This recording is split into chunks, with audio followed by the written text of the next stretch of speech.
Yo, what is up, guys? Long live Jade. I'm giving y'all another video. This video is going to be a tutorial on something very basic, but something that gets overlooked, and it's something that a lot of top players do that people might not understand. Alright, so for this I'm going to give two examples. First one's going to be Jade, right? If you set Jade to do one of her premier strings, which is that one, right? The string is +5 on block. I'm gonna put the frame data on just so you can see. This string on block is +5, so dealing with her follow-up can be very tough sometimes. She dashes up, she might do another back 3 into whatever, or she can check you with a down 4. So like approaching her when she does that string is kind of hard, right? So one thing that high-level players sometimes do is that they'll take the last hit of the string just so they can create space.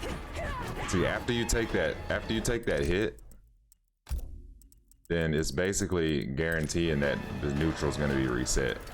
You don't have to deal with the block frames if you just take that one hit, and taking that hit is not going to do that much damage.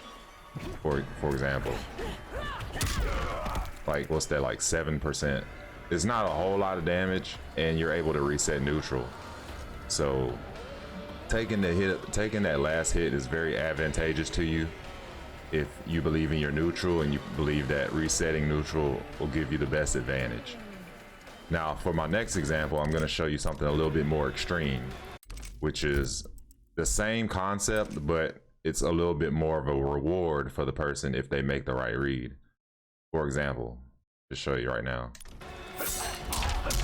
A lot of SubZeros do this string on block because it's very good with pushback, and he can you know, reset neutral with it. You can check with the down 4, stuff like that. So a lot of SubZeros would do this string on block. Thing is, if you recognize that they're gonna do that last big part right there, you could just jump out and then you can punish like that. So they have to be very unpredictable with this. I mean, you can always flawless block the last hit too. Of that ice part, which I'm not doing it right now because I barely ever do this, but you can flawless block the last part of that string. I'm gonna do it today, I promise you. I'll do it sometime today. All right, there you go. So you can flawless block that if you want to, but it's a lot more simpler if you know they're gonna do that, you can just fall out and you can get a full combo. And even Jade can get something a little bit more optimal.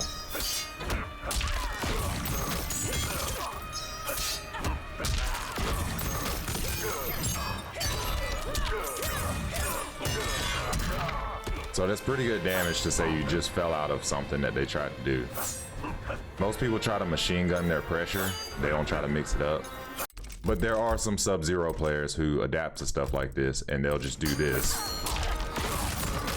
Now in this instance, you're just stuck holding block. Like you're not gonna be able to do anything about it. Or you can just jump out like that. But it's still a mix-up regardless. But even, like, let's say if you take that tech that I just showed you, and you mix it with that, and you know that you can jump out, then essentially it's an OS, right? Because if they do this, I'm just gonna show you what I mean. All right, so I recorded 2 different scenarios in which they can do just the string on the ground and they can do the last string. So imagine if they do this, I can jump over and get the punish. If they do the other string, then I can jump over and get the punish regardless.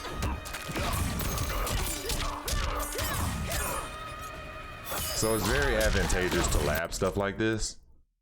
You never know when you'll be advantaged. Sometimes you'll be able to catch somebody doing a string and you'll be able to fall out of it, maybe get a combo.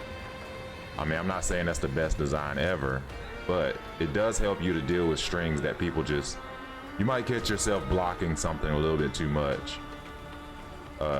in dealing with their block advantage or their hit advantage or whatever the case may be. I hope this video was helpful for anybody who watched it. If you have any questions, please let me know. I encourage anybody who watches my videos to also lab and find some of these things out yourself. But I do appreciate you watching my video. If you have any recommendations or want to see anything else or have any questions, please let me know in the comments as well. Appreciate you guys for watching, and I'm gonna catch you on the next one.